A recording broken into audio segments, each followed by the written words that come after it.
لیکن عبداللہ بھائی، اول تو ایسے کوئی شخص نہ طلاق دیتا ہے نہ کبھی دے گا، اور دے بھی دے تو کسی صورت میں ایسی عورت کو گھر میں نہیں رکھے گا، اور اگر رکھ لے گا تو پھر امکان یہی ہے کہ 3 مہینے کے اندر اندر فیصلہ بدل لے گا۔ یہی اس قانون کی حکمت ہے کہ طلاق کسی وقتی جذبے کے تحت نہ دی جائے۔ چنانچہ اس طریقے سے طلاق صرف وہی شخص دے گا جو انتہائی سنجیدگی سے بیوی کو چھوڑنے کا فیصلہ کر چکا ہو، ورنہ عملاً کبھی علیحدگی کی نوبت نہیں آئے گی۔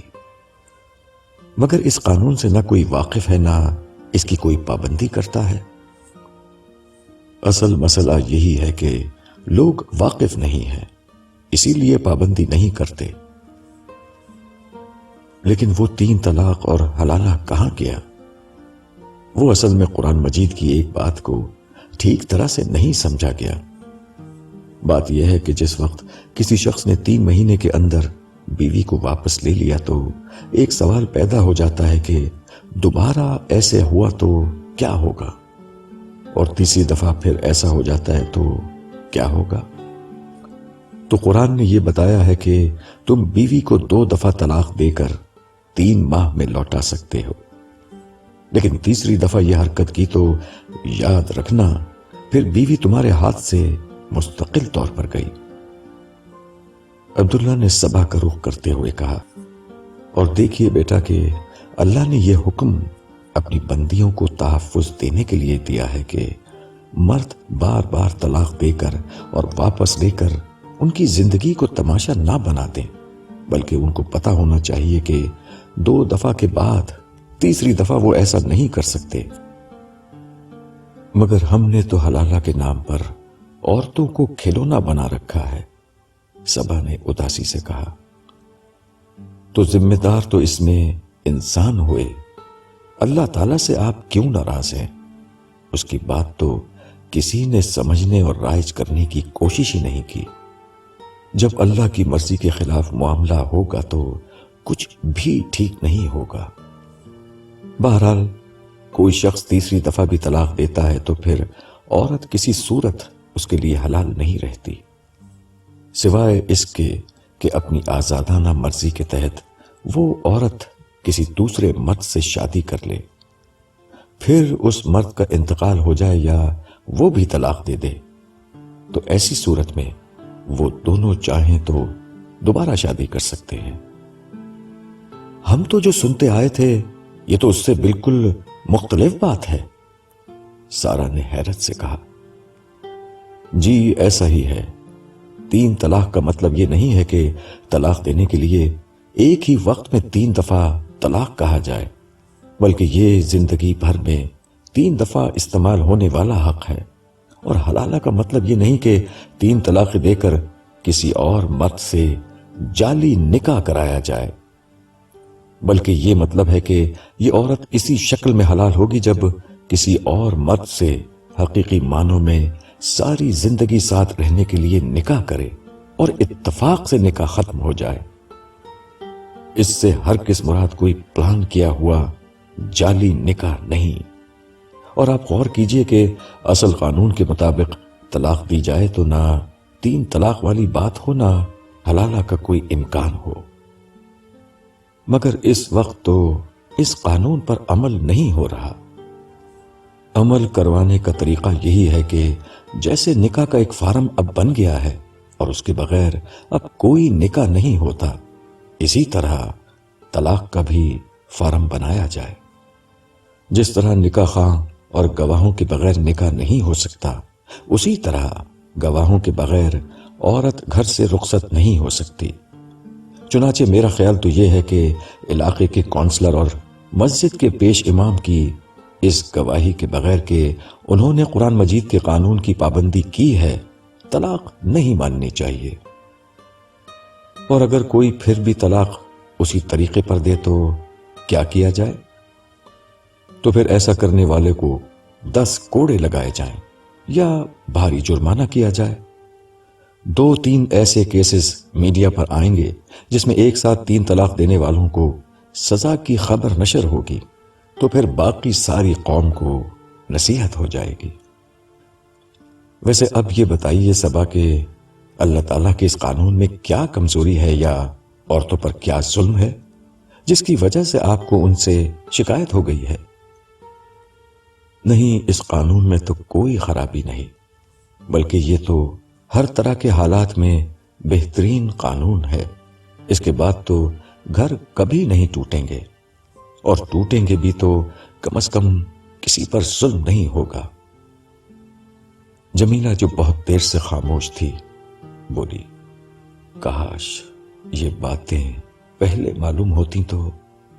یہ کہہ کر وہ خاموش ہو گئی۔ سارا نے اپنی دل گرفتہ ماں کو دیکھا، پھر چھوٹے بھائیوں کو دیکھتے ہوئے کہا، جنید، سعد، تم دونوں بھی یہاں آ کر بیٹھ جاؤ، اتنی اچھی باتیں ہو رہی ہیں یہاں۔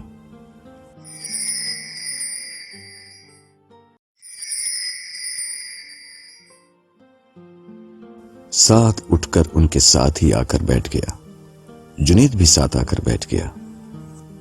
بھائی مجھے برقع پہننے پر مجبور کرتا ہے، کہتا ہے کہ میں نہیں پہنوں گی تو جہنم میں جاؤں گی۔ سعد کے آتے ہی صبا نے ایک اور بم مار دیا۔ تو میں کیا غلط کہتا ہوں؟ سعد نے عبداللہ کی تائید حاصل کرنے کے لیے اس سے پوچھا۔ جہنم کی سزا تو اللہ تعالیٰ نے قرآن مجید میں زنا کرنے والوں کو سنائی ہے۔ میرے بھائی، دین کے ہر حکم کا ایک مقام ہے، ہمیں ہر چیز کو اس کی جگہ پر رکھنا چاہیے۔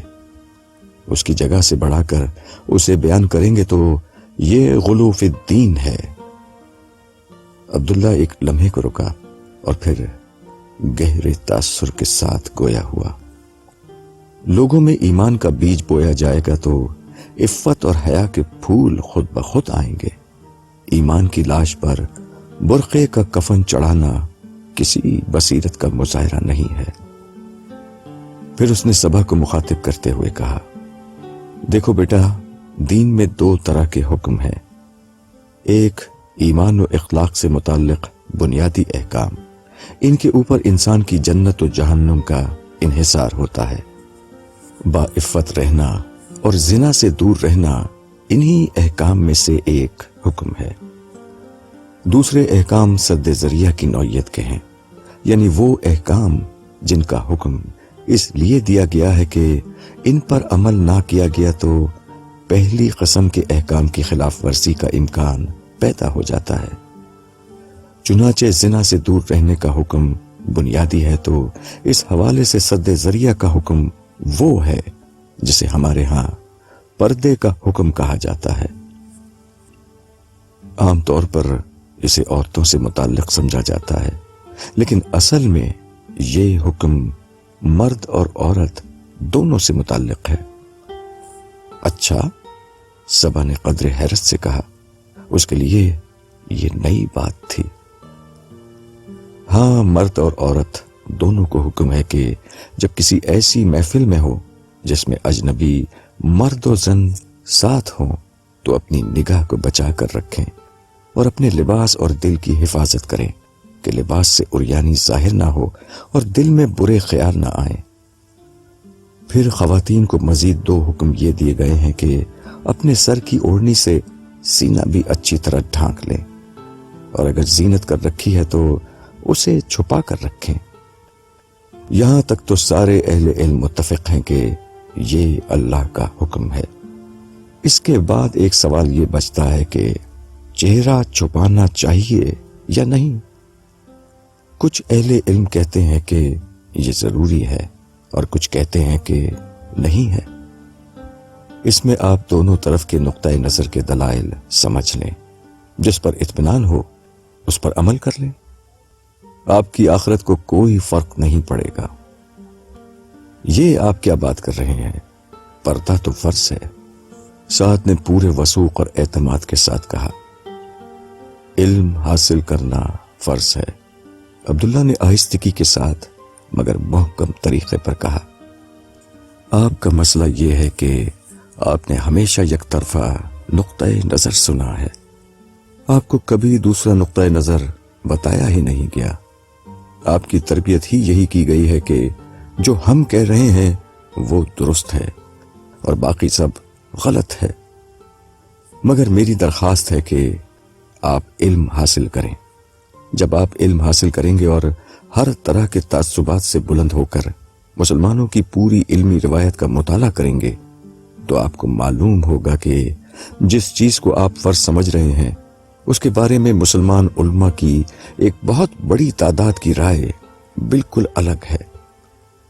آپ جس نقطۂ نظر کو چاہیں اختیار کریں، مگر خود کو حق سمجھنا اور باقی لوگوں کو باطل پر سمجھنا یہ کوئی اچھا اخلاقی رویہ نہیں۔ ویسے آپ بہن کو برقع پہنانا چاہتے ہیں تو مجھے اس پر کوئی اعتراض نہیں، مگر کیا آپ جھوٹ، الزام، بہتان، وعدہ خلافی، مفاد پرستی کو بھی اسی طرح حرام سمجھتے ہیں؟ خوش اخلاقی اور ایثار و ہمدردی کے لیے بھی کیا آپ اتنے ہی حساس ہیں، یا صرف داڑھی اور پردے ہی سے دین شروع ہو کر یہاں پر ختم ہو جاتا ہے؟ سعد اس کی بات پر خاموش رہا۔ عبداللہ نے قدرے سخت لہجے میں کہا، غلو اور افراط و تفرید کی یہی وہ سوچ ہے جس کی بنا پر بظاہر دیندار بہت نظر آتے ہیں، مگر ان دینداروں میں دین ڈھونڈنے سے نہیں ملتا۔ کیا آپ کو نہیں پتا کہ اپنے فرقے کے عالم اور گروپ کے بجائے اللہ کی رضا کو اہم ترین سمجھنا اور اس کی مرضی کو جاننے کی کوشش کرنا ایمان کی روح ہے؟ کیا آپ کو نہیں پتا کہ ماں اور باپ کی خدمت اللہ کی بندگی کے بعد قرآن مجید میں سب سے بڑے تقاضے کے طور پر بیان ہوئی ہے؟ عدل، احسان، صبر اور صلہ رحمی جیسے احکام پر پورا دین منحصر ہے۔ ان معاملات میں معاشرے میں کوئی حساسیت ہے کیا؟ اس موقع پر جمیلہ نے مداخلت کرتے ہوئے کہا، میرا بیٹا سعد جہاد پر جانا چاہتا ہے۔ اچھا، بہت نیک جذبہ ہے، اللہ قبول فرمائے، مگر یہ فرمائیے کہ یہ ارادہ کیسے ہوا؟ دنیا بھر میں کفار مسلمانوں کے خلاف متحد ہیں، ہمارے خلاف یہود و نصارہ سازشیں کر رہے ہیں، مسلمانوں پر ظلم ہو رہا ہے، عورتیں بچے مارے جا رہے ہیں، ہمارے ملکوں پر مغربی طاقتوں نے قبضہ کر رکھا ہے، ہم سب پر جہاد فرض ہو چکا ہے، اس لیے میں جہاد پر جا رہا ہوں۔ مگر بیٹا ہمارا کیا ہوگا؟ جمیلہ نے اپنا مسئلہ رکھا۔ اسے چھوڑیے، جہاد اگر ایسا ہی فرض ہو چکا ہے تو ہم سب کو ہی جانا چاہیے، لیکن میں آپ سے یہ پوچھنا چاہتا ہوں کہ آپ اللہ کی رضا کے لیے جہاد پر جانا چاہتے ہیں یا اس لیے کہ آپ کی قوم پر دیگر اقوام ظلم کر رہی ہیں؟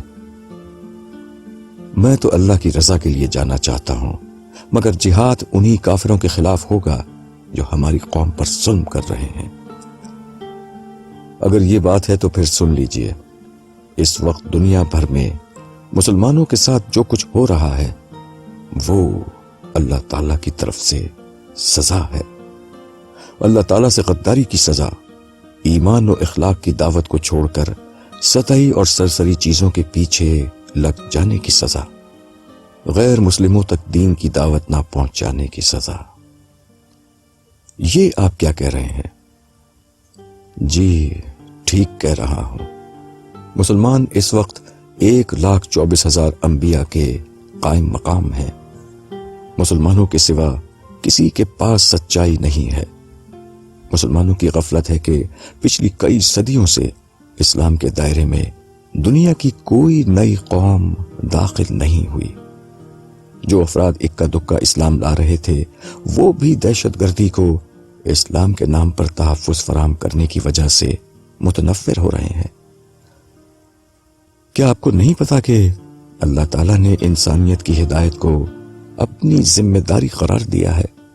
کیا آپ کو نہیں معلوم کہ وہ اس معاملے میں اتنے حساس ہیں کہ حضرت یونس علیہ السلام جیسے عظیم رسول نے دعوت دینے اور اپنی قوم کے کفر کے بعد اللہ کی اجازت کے بغیر اپنی قوم کو چھوڑ دیا تھا تو ان کو مچھلی کے پیٹ میں بند کر دیا گیا، اور جب تک انہوں نے توبہ نہیں کی ان کو رہائی نہیں ملی۔ مسلمانوں نے نہ دعوت حق کسی کو پہنچائی نہ اپنا کام کیا، اس لیے اللہ نے اپنی سنت کے مطابق دنیا کی طاقتوں کو مسلمانوں پر بطور عذاب مسلط کر دیا ہے۔ آپ جتنی کوشش کر لیں یہ عذاب کم نہیں ہوگا۔ اللہ نے پہلے آپ پر اہل یورپ کو مسلط کیا، ان سے نجات پائی تو روس کو مسلط کر دیا، ان سے نجات پائی تو امریکہ کو مسلط کر دیا، ان سے نجات پائیں گے تو کوئی اور قوم مسلط ہو جائے گی۔ آپ کے پاس توبہ کے سوا کوئی راستہ نہیں، آپ کے پاس دنیا کو اسلام کی دعوت دینے کے سوا کوئی راستہ نہیں۔ مگر ہم پر ظلم ہو رہا ہے، سعد نے جواب میں کہا۔ ہاں، یہ وہی ظلم ہے جو بخت نصر نے یہودیوں پر کیا تھا۔ اس نے لاکھوں یہودیوں کو قتل کیا اور لاکھوں کو غلام بنا کر لے گیا تھا، ان کے شہروں کو برباد کر دیا، ان کے خانہ کعبہ یعنی بیت المقدس کو تباہ کر دیا، ان کی عورتوں کی آبرو ریزی کی گئی، ان کے بچوں کو قتل کر دیا گیا۔ یہ وہی ظلم ہے جو رومیوں نے یہود پر کیا تھا، لاکھوں کو قتل کیا اور لاکھوں کو جلا وطن کر کے ان کے وطن پر قبضہ کر لیا، یروشلم کو برباد کر دیا، جوان لڑکیوں کو کھلونوں کی طرح فوجیوں میں تقسیم کر دیا گیا۔ مگر جانتے ہیں قرآن مجید نے اس پر کیا تبصرہ کیا ہے؟ اللہ تعالیٰ سورہ بنی اسرائیل کے شروع میں یہ کہتے ہیں کہ یہ ہمارے بندے تھے جن کو ہم بنی اسرائیل پر چڑھا کر لائے۔ اللہ تعالیٰ نے ان کی مذمت میں ایک لفظ تک نہیں کہا، کی تو یہودیوں کی مذمت کی۔ خود آپ کی اپنی تاریخ میں یہی 2 دفعہ ہو چکا ہے، پہلی دفعہ تاتاریوں کے ہاتھوں اور اب مغربی اقوام کے ہاتھوں۔ تاتاریوں نے کروڑوں مسلمانوں کو مار ڈالا تھا، پھر اللہ نے توفیق دی تو مسلمانوں نے دعوت کا راستہ اختیار کیا اور اللہ نے ان کو دوبارہ دنیا پر غلبہ دے دیا۔ آج بھی راستہ یہی ہے، مسلمان توبہ کریں اور دعوت دین کا راستہ اختیار کریں۔ میں یقین دلاتا ہوں کہ ایک دفعہ پھر مسلمان سپر پاور بن جائیں گے۔ اس کے علاوہ آپ کچھ بھی کر لیں، آپ کو کچھ نہیں ملے گا سوائے تباہی کے۔ سعد پر عبداللہ کی اس پوری تقریر کا کوئی اثر نہیں ہوا۔ وہ اطمینان سے بولا، جی نہیں، ایسا نہیں ہوگا، حضرت عیسیٰ بس اب نازل ہونے ہی والے ہیں، امام مہدی کا ظہور ہونے والا ہے، جس کے بعد دنیا بھر میں اسلام کا غلبہ ہوگا۔ میں اسی لیے جہاد کے لیے عرب جا رہا ہوں کہ ان کے لشکر میں شامل ہو کر کافروں کو شکست دوں۔ جی حضرت عیسیٰ تشریف لے آئیں تو ضرور جائیے گا، بلکہ مجھے بھی بتائیے گا، میں بھی ساتھ چلوں گا، مگر پہلے ان کو آنے دیں پھر جائیے گا، ورنہ تباہی کے سوا کچھ ہاتھ نہیں آئے گا۔ مگر قرب قیامت کی علامتیں پوری ہو چکی ہیں۔ قیامت کی اصل علامت تو خود سرکار دو عالم صلی اللہ علیہ وسلم کا تشریف لانا تھا، لیکن وہ کب آئے گی اور کوئی اور علامت کب ظاہر ہوگی کوئی نہیں جانتا۔ باقی آنے والی ہستیوں کا معاملہ تو یہ ہے کہ بچپن سے اب تک یہ سنتے سنتے میرے بالوں میں سفیدی آنے لگی ہے کہ ان کے آنے کی ساری علامتیں پوری ہو چکی ہیں، مگر یہ دونوں بزرگ ابھی تک تو آئے نہیں۔ اس لیے میری درخواست یہ ہے کہ ان بزرگوں کا ظہور اور نزول ہونے دیں، ہو جائے تو ضرور جائیں، پھر میں نہیں روکوں گا، مگر اس سے پہلے میں آپ کو یقین دلاتا ہوں کہ سوائے تباہی کے کچھ ہاتھ نہیں آئے گا۔ تو گھر بیٹھ کر کیا کریں؟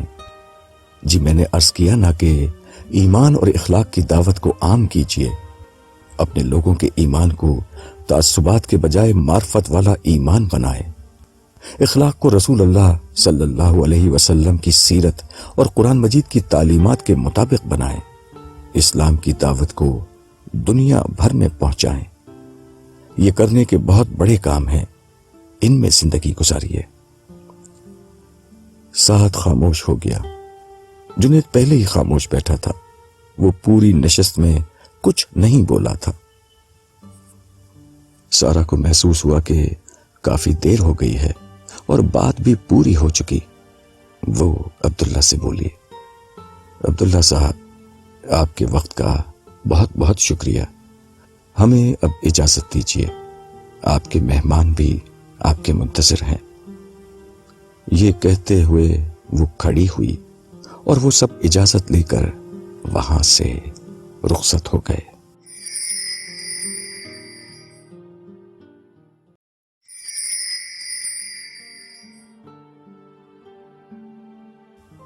وہ لوگ رخصت ہوئے تو عبداللہ داؤد کی طرف متوجہ ہوتے ہوئے بولا، معذرت چاہتا ہوں، آپ کو انتظار کرنا پڑا۔ نہیں، معذرت کی تو کوئی بات نہیں، مگر جب آپ اس نوجوان سے بات کر رہے تھے تو مجھے محسوس ہوا۔ یہ کہتے ہوئے داؤد ذرا رک گیا، گویا وہ اپنے الفاظ تول رہا تھا۔ کیا محسوس ہوا؟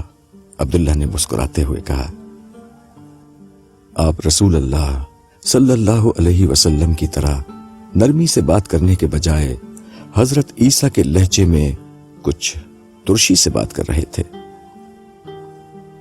میرے آقا حضرت عیسیٰ علیہ السلام ہرگز کوئی ترش مزاج شخصیت نہ تھے، وہ تو بہت کریم مزاج ہستی تھے، سراپا رحمت، سراپا کرم۔ دراصل یہ اللہ کا حکم تھا کہ یہودی لیڈرشپ سے ایسے ہی بات کی جائے۔ چنانچہ قرآن مجید میں بھی اللہ تعالیٰ نے یہود سے زیادہ تر ایسے ہی خطاب کیا ہے۔ اس کی وجہ یہ ہے کہ جب اللہ کے دین کی غلط ترجمانی کی جاتی ہے تو اللہ تعالیٰ کو شدید غصہ آتا ہے۔ چنانچہ جب بھی مچھروں کو چھانا جائے گا اور اونٹوں کو نگلا جائے گا، ایسے ہی بات کی جائے گی۔ اور یہ بگاڑ صرف اس لیے آتا ہے کہ لوگ صحیح بات سننے سے انکار کر دیتے ہیں۔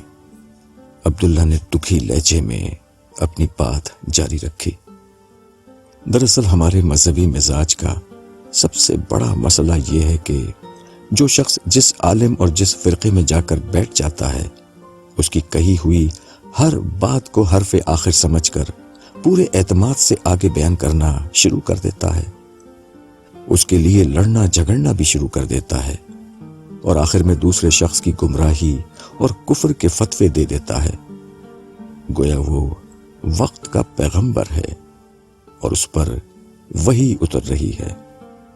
جو اس نے سمجھ لیا وہ گویا اللہ کا کلام ہو گیا۔ بغیر تحقیق کے اپنے حق پر ہونے کا یہ رویہ ہے جو ہمارے بیشتر مسائل کی جڑ ہے۔ ہاں، یہ تو ہر گروہ کا مسئلہ ہے۔ داؤد نے اپنے یہودی پس منظر کی بنا پر کہا، مگر اہل ایمان کا رویہ کسی صورت میں یہ نہیں ہونا چاہیے، یہ ایمان کے خلاف ہے۔ اہل ایمان ہمیشہ عدل کی بات کرتے ہیں، اور بغیر تحقیق کے کوئی کیسے عدل کر سکتا ہے؟ یک طرفہ بات سن کر کیسے انصاف کیا جا سکتا ہے؟ خیر، اسے چھوڑیے، یہ بتائیے کہ اب کیا پروگرام ہے؟ میرے خیال میں اب کافی وقت ہو گیا ہے، باقی داستان کل پر چھوڑتے ہیں۔ جی، میرا بھی یہی خیال ہے۔ جی ہاں، کل انشاءاللہ میں اپنی پوری بات کر لوں گا، پھر روانہ ہو جاؤں گا۔ مگر اتنی جلدی؟ جی ہاں، دراصل مجھے آگے فار ایسٹ ایشیا کے 2-3 ممالک اور جانا ہے۔ وہاں آثار قدیمہ پر نمائش بھی ہو رہی ہے، اور ایک جگہ کانفرنس میں پیپر بھی پڑھنا ہے۔ مگر مجھے تو آپ سے ابھی کچھ باتیں کرنی ہیں۔ چلیے، تو میں واپس آتے ہوئے ایک دفعہ پھر ایک دن کے لیے صرف آپ سے ملنے کے لیے یہاں ٹھہر جاؤں گا۔ اللہ آپ کو خوش رکھے اور اپنے فضل سے نوازے۔ یقیناً میں اللہ کا فضل چاہنے کے لیے ہی آپ کے پاس آؤں گا۔ یہ کہتے ہوئے داؤد روانگی کے لیے کھڑا ہو گیا۔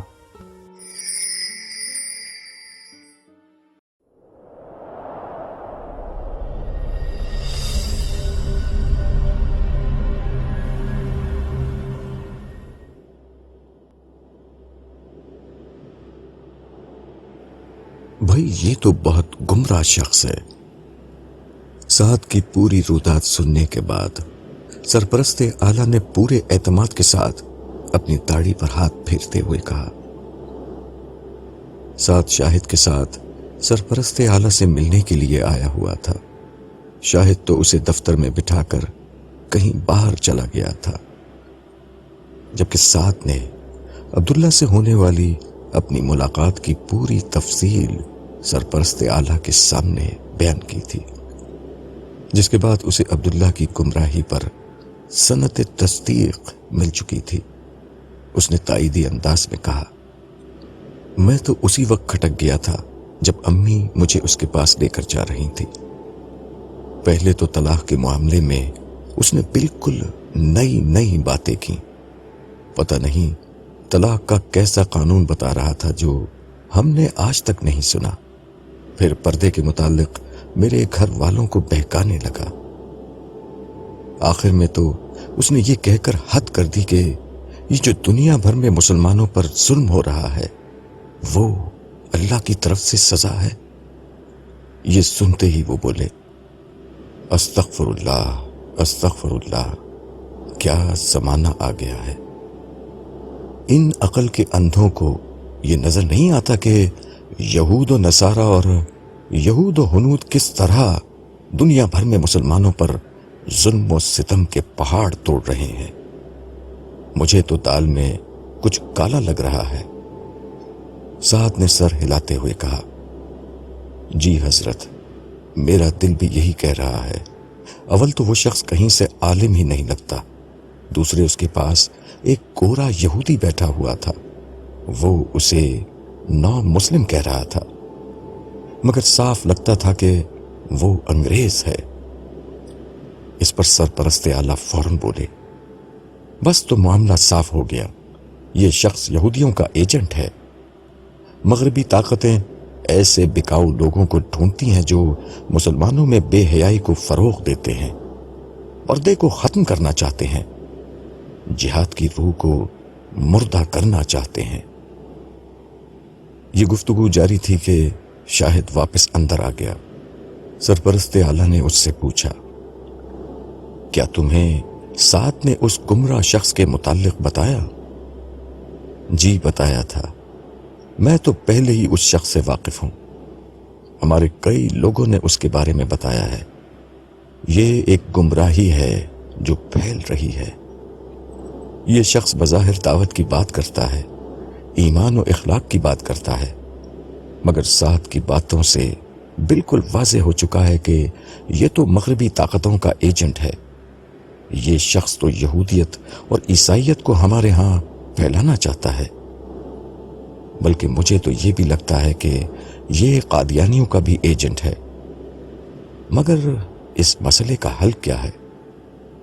اس کا حل یہی ہے کہ اس فتنے کو بے نقاب کیا جائے، اہل حق کے تمام رسائل میں اس کے خلاف مضامین لکھوائے جائیں، اس کے باطل نظریات اور گمراہ کن خیالات سے پردہ اٹھایا جائے، لوگوں کو اس کی بات سننے اور پڑھنے سے منع کیا جائے، ای میل، انٹرنیٹ اور فیس بک کے ذریعے سے اس کے خلاف وسیع پیمانے پر مہم چلائی جائے، دیگر دینی گروپوں کو بھی ساتھ ملایا جائے۔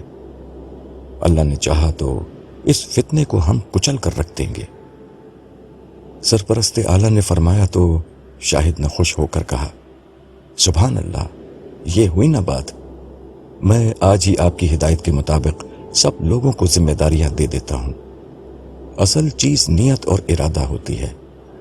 ایک دفعہ گمراہی ڈھونڈنے کی نیت کر لی جائے تو کسی بھی شخص میں بڑی سے بڑی گمراہی نکالی جا سکتی ہے۔ ہم انشاءاللہ اس شخص میں گمراہی کے ایسے ایسے پہلو نکالیں گے کہ لوگ اس کا نام سننا پسند نہیں کریں گے۔ پھر بات سے بات جب پھیلے گی تو باقی لوگ بھی اس گمراہی کا پردہ فاش کرنے میں ہمارا ساتھ دیں گے۔ ایسے فتنوں کا قلع قمع کرنا ہمارا کام ہے۔ ہمارا کام یہ ہے کہ اتنا نفرت انگیز پروپیگنڈا کریں کہ لوگ یہ یقین کر لیں کہ یہ شخص شیطان کے سوا کچھ نہیں، تب ہی وہ اس کی باتیں سننے سے باز آئیں گے، ورنہ یہ بدبخت ایسی باتیں کرتا ہے کہ ہر شخص سننے پر مجبور ہو جاتا ہے۔ درست فرمایا آپ نے، مگر پھر بھی یہ باز نہیں آیا تو؟ شاہد نے اندیشہ ظاہر کیا۔ بھئی پہلا کام تو اپنے لوگوں اور سادہ لو عوام کو اس فتنے سے خبردار کرنا ہے، خاص کر اپنے پیروکاروں کو۔ باقی اللہ چاہے گا تو ہمارے سرفروشوں اور فدائین میں سے کسی نہ کسی کو ضرور توفیق ملے گی کہ وہ یہودیوں کے اس ایجنٹ کو اس کے انجام تک پہنچا دے۔ پھر وہ ساتھ سے مخاطب ہو کر بولے، بیٹا تم اپنے خاندان کو تو اس فتنے سے بچاؤ، اور اللہ تم کو توفیق دے تو ساری دنیا کو اس فتنے سے محفوظ رکھو۔ یاد رکھو، جس طرح باہر کی طاقتوں کے خلاف جہاد فرض ہے، اسی طرح ایسے فتنوں کا سر کچلنا بھی فرض ہے۔ تم اگر یہ کام کر لو تو جنت کی نہ جانے کتنی حوریں تم پر رشک کریں گی۔ جی میں تو جنت ہی میں جانا چاہتا ہوں۔ سرپرست اعلیٰ خوش ہو گئے اور شاہد کو ہدایت دینے لگے۔ بس تو پھر دونوں کام آپ کے ذمے ہیں۔ ساتھ کو ان لوگوں تک پہنچا دیں جو اس فتنے کے خاتمے کے لیے اسے تربیت دیں گے، اور باقی اس کے خلاف مضامین وغیرہ بھی لکھوانا شروع کر دیں تاکہ ہر دو پہلوؤں سے اس سے نجات ملے۔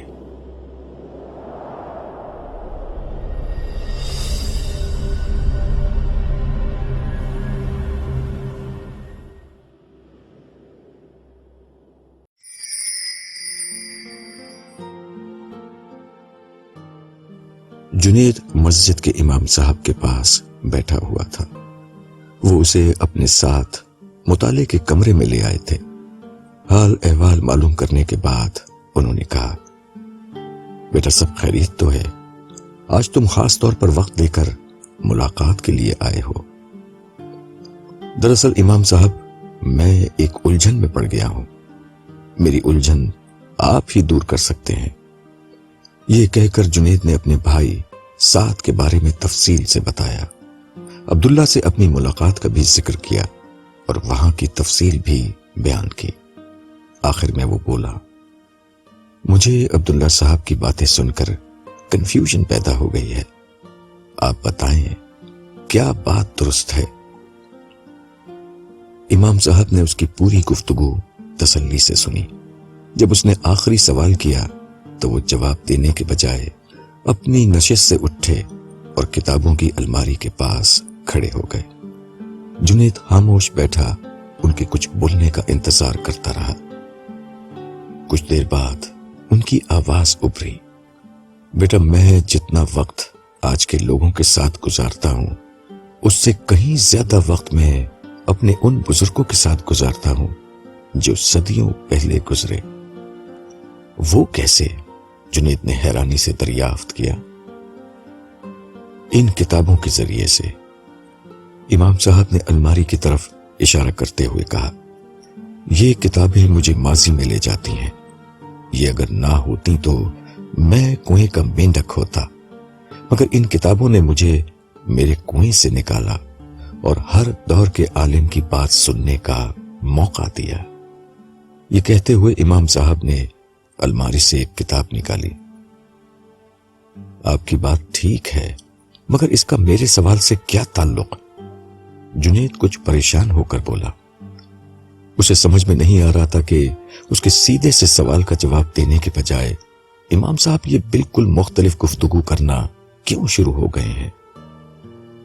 اس کی بات سن کر امام صاحب واپس اس کے پاس آ کر بیٹھ گئے اور بولے، بیٹا میں تمہارے سوال پر ہی آ رہا ہوں، مگر اس وقت میں تم کو یہ سمجھا رہا ہوں کہ یہ کتابیں نہ ہوتی تو میرا جواب بہت مختلف ہوتا، مگر ان کتابوں کی دنیا میں رہنے کی وجہ سے میرا جواب کچھ اور ہے۔ وہ کیا؟ وہ یہ کہ کوئی بات نئی یا مختلف لگے تو متوحش نہیں ہونا چاہیے، دلیل پوچھنی چاہیے۔ دلیل درست لگے تو مان لینا چاہیے، ورنہ نہیں ماننا چاہیے۔ جنید نے سمجھنے کے انداز میں سر ہلایا۔ امام صاحب بولتے رہے۔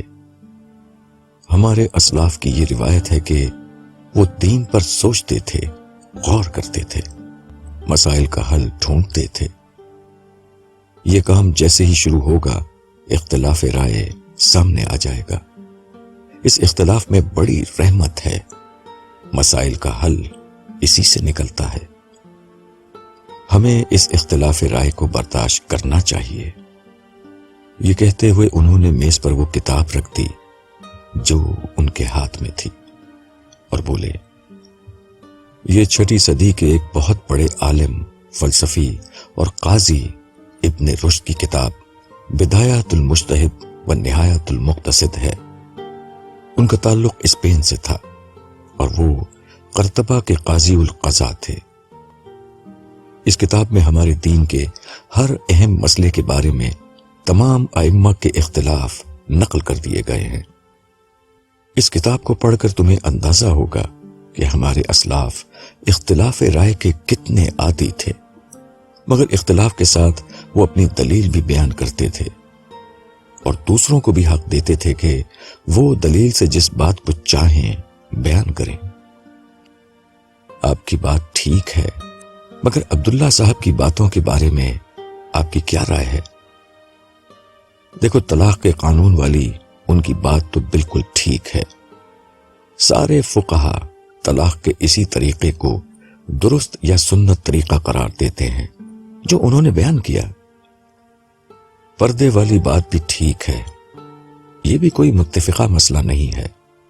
البتہ یہ بات کہ مسلمانوں پر غیر مسلم اقوام کا غلبہ اللہ کی طرف سے سزا ہے، یہ بات میرے لیے ذرا نئی ہے، مگر میں اسے رد کرنے کے بجائے اس پر سوچنا پسند کروں گا۔